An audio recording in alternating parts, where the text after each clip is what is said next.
মানুষের মন সবসময় শান্ত থাকে না, কখনো রাগ ক্রোধ আমাদের শেষ করে দেয়। কিন্তু মা সারদা দেবী আমাদের শিখিয়েছেন কিভাবে এই রাগ ক্রোধ ধীরে ধীরে শান্ত করা যায়, কিভাবে সহজেই মনকে ঠান্ডা রাখা যায়। চলুন আজ আমরা শুনব মায়ের সেই কথা, ছোট্ট গল্প আর সহজ উপদেশ, যা বদলে দিতে পারে আমাদের জীবন। একবার এক শিষ্যা মাকে জিজ্ঞেস করেছিলেন, মা, আমার খুব রাগ হয়, কিছুতেই রাগ থামে না, কি করব মা? মা তখন হেসে বলেছিলেন, রাগ হয়েই যায় ছেলে, মানুষ রক্ত মাংসের, কিন্তু রাগ গিলে ফেলতে শিখতে হবে।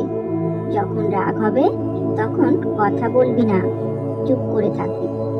মা বলতেন, রাগের সময় কথা বললে আগুন জ্বলে ওঠে, চুপ থাকলে নিভে যায়।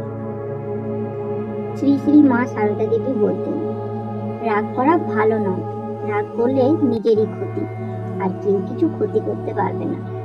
তাই যখন রাগ হয় মা বলতেন, একটু জল খেয়ে ঠাকুরের নাম নিয়ে বসে থাক, দেখবি রাগ গলে যাবে।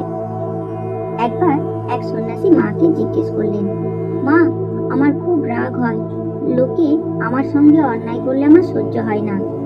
তখন মা বললেন, ওরে, অন্যায় সব ঠাকুর দেখছেন, তুমি চুপ করে থাকলে ঠাকুরই বিচার করবেন, রাগ করলে ঠাকুরও কিছু করতে পারবেন না, কারণ তুই ঠাকুরের জায়গা নিয়ে নিলি। এই কথা শুনে সেই সন্ন্যাসী চুপ হয়ে গিয়েছিলেন। শ্রী শ্রী মা বলতেন, রাগ কমাতে হবে, তাতে অহংকার ভাঙে, মন নরম হয়। রাগ কমালে মনে ঠাকুর থাকেন। তাই মা বলতেন, সবার সঙ্গে ভালো কথা বলবি, রাগের সময় দূরে থাকবি, ঠাকুরের নাম জপ করবি, তাতেই মন ঠান্ডা হবে। মা শিখিয়েছেন, রাগ কমানোর সবচেয়ে বড় উপায় হলো অল্প খাও, অল্প কথা, বেশি জপ। মা বলতেন, রাগ মানেই অশান্তি, অল্প অশান্তি রাখলে ঠাকুরের কথা মনে থাকবে না। তাই নিজের রাগ নিজেই গিলে ফেলতে শিখতে হবে।